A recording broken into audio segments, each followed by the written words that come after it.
بسم اللہ الرحمن الرحیم۔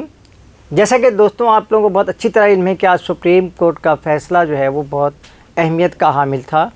اور سپریم کورٹ نے ایک ایسا فیصلہ دیا ہے جس کے بعد جو ہے ملک میں انتخابات کی بہت حد تک راہ جو ہے وہ ہموار ہو چکی۔ لیکن صورتحال یہ ہے کہ کیا ہمارے جو حکمران ہیں اور کیا جو ہماری اسٹیبلشمنٹ ہے وہ ہمارے ملک میں انتخابات کے لیے تیار ہے؟ تو اس کا بالکل صاف اور ستھرا جواب ہے کہ آپ دیکھیں کہ کراچی میں ہو گئے انتخابات، پورے سندھ میں انتخابات بلدیاتی ہو گئے، لیکن ہمارے حکمرانوں کو ابھی تک کسی بھی طرح سے اس بات کا ہوش نہیں ہے یا اس بات پر وہ راضی نہیں ہیں کہ کسی طرح سے نچلی سطح تک جو ہے نا اقتدار جائے اور وہاں لوگوں کے مسائل حل ہوں۔ کیونکہ اگر ان کے مسائل حل ہو جاتے ہیں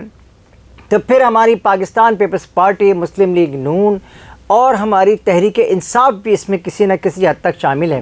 جھوٹے سیاست کرنے اور جھوٹی باتیں کرنے اور جھوٹے لوگوں کو وعدے کرنے اور جھوٹی جو ہے نا سپنے دکھانے کے لیے یہ لوگ سارے کے سارے تیار بیٹھے رہتے ہیں۔ تو یہ صورتحال ان سے نکل جائے گی۔ لیکن آج جو سپریم کورٹ کا تاریخی فیصلہ آ گیا ہے اور اس کے بارے میں جو ہمارے پورے نمائندگان اور ہمارے لوگ جو ہیں وہ پریشان بھی تھے اور حیران بھی تھے کہ جی اچھا اب دیکھیں کہ انتخابات آپ نے کرانے ہیں یا نہیں کرانے ہیں۔ پوری مسلم لیگ نون کی قیادت، جس میں مریم نواز بھی شامل ہیں، احسن اقبال بھی شامل ہیں جو بہت ہی ستھرے آدمی کہلاتے ہیں نواز شریف گروپ کے، اور اس میں جو ہے وہ رانا ثناء اللہ بھی شامل ہیں، وزیر اعظم بھی شامل ہیں، اور یہ سب ایک ہی الفاظ ہر روز بول رہے ہیں کہ ہم الیکشن سے نہیں بھاگ رہے لیکن الیکشن بھی نہیں کرانا۔ دیکھیں آپ ذرا دیکھیں ان کی جھوٹ کی انتہا دیکھیں۔ اسی طرح سے جو ہمارے سابق وزیر اعظم محترم عمران خان صاحب ہیں، انہوں نے بھی اسی طرح سے عوام سے جھوٹ بولا تھا۔ آج جب لوگ ان سے جھوٹ بول رہے ہیں،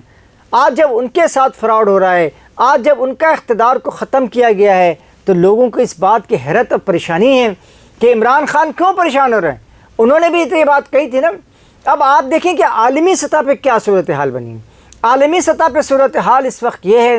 کہ آپ کے ارد گرد کے 4 ممالک، یعنی ہمارے ایک دوست ہیں جو وہاں پر آپ کے کولمبیا یونیورسٹی میں ریسرچ اسکالر کے طور پہ کام کرتے ہیں، محمد رمضان شاہد صاحب ہیں۔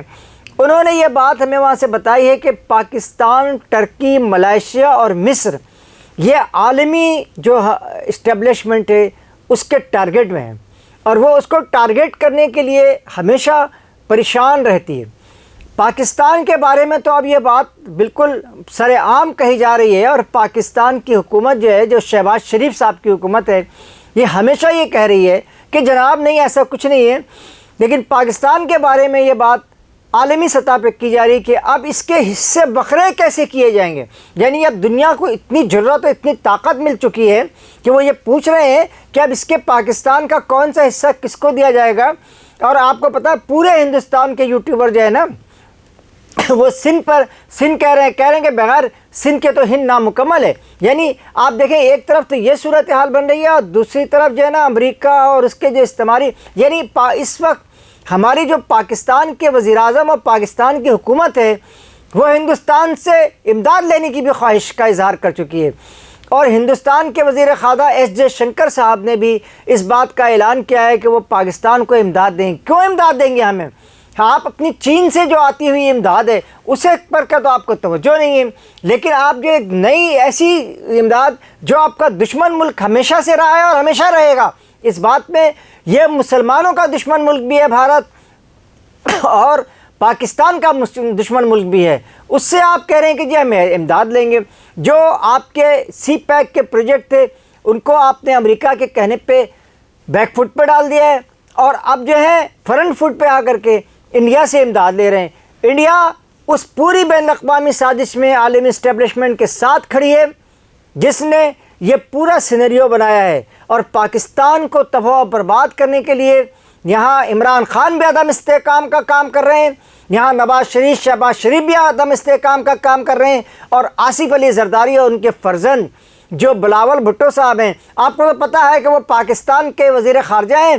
صرف پاکستان میں کبھی کبھی تشریف لے آتے ہیں، ورنہ وہ کبھی یورپ کے دورے پہ ہوتے ہیں، کبھی امریکہ کے دورے پہ ہوتے ہیں، کبھی ایشیا کے دورے پہ ہوتے ہیں، جیسے بہت بڑے کام پاکستان کے ہو رہے ہیں۔ اب پاکستان کا اس وقت یہ حال ہوتا جا رہا ہے، لیکن انہیں کسی طرح کی کوئی فکر کی بات نہیں۔ دوستوں، ایک طویل عرصے کے بعد میں نے یہ اپنی رائے آپ کے سامنے رکھی ہے، اور یقیناً میں آپ کو اس بات پہ سے گزارش بھی کروں گا کہ آپ ہماری اس ویڈیو کو وائرل بھی کریں، شیئر بھی کریں، اور دیکھیں کہ لوگ دیکھیں کہ پاکستان میں اصل حکمران جو ہیں وہ پاکستان کو کس تباہی اور بربادی کے دہانے پہ لے کے چلا جا رہے ہیں، اور یہاں پر جو ہے وہ بڑا شور مچا رہے ہیں کہ جی ہم یہ کر رہے ہیں۔ یہ شہباز شریف، نواز شریف، یہ سب کے سب آپس میں ایک منصوبے کے تحت ہیں، جس میں عمران خان بھی شامل ہیں۔ یہ سب ایک منصوبے کے تحت لڑائی جھگڑے کر کے عوام کو دکھا رہے ہیں۔ مہنگائی، بے روزگاری، اس وقت عوام کی صورتحال اس قدر غمگین ہو چکی ہے کہ ان کے لیے نان و شبینہ کیا، ان کے لیے ایک ٹکڑا کھانا بھی بہت مہنگا ہو گیا ہے۔ ایک کپ چائے پینے بھی 70 روپے کی، 60 روپے کی ایک کپ چائے آ رہی ہے، بتائیں آپ کون پیے گا؟ لہٰذا اس تمام صورتحال کے لیے جیسے کل ہڑتال ہوئی تھی، پورے شہر کو، پورے ملک کو بند کر دیا تھا عوام نے، اسی طرح سے عوام کو ایک مرتبہ پھر باہر نکلنا پڑے گا تاکہ ملک کی بقا اور سلامتی کو یقینی اور عدم استحکام کو غیر یقینی بنایا جائے۔ اس کے ساتھ ہی یوٹیوب کے میرے اس چینل کو میں ان کا شکر گزار ہوں، یوٹیوب والوں کا، کہ وہ ہمیشہ ہمارے لیے یہ کام کرتے رہتے ہیں، ہماری ویڈیو کا وائرل بھی کرتے ہیں اور ہماری ویڈیو کو سامنے لوگوں کے پیش بھی کرتے ہیں۔ لیکن اس کے ساتھ ہی میں اپنے لوگوں سے بھی کہوں گا کہ وہ بھی اس میں جو ہے یوٹیوب کی جو چینل ہے میرا، اس کو آپ سبسکرائب بھی کریں، لائک بھی کریں، اور آپ اس کو دیکھیں بھی، تو آپ کو معلوم ہوگا کہ ملک کی سلامتی کو کس قدر خطرناک صورتحال سے ہمارے حکمران اور اپوزیشن دونوں مل کر کے ملک کی بقا اور سلامتی کو داؤ پہ لگا رہے ہیں۔ اس کے ساتھ ہی قاضی جاوید آپ سے اجازت چاہتا ہے۔ اللہ نگہبان۔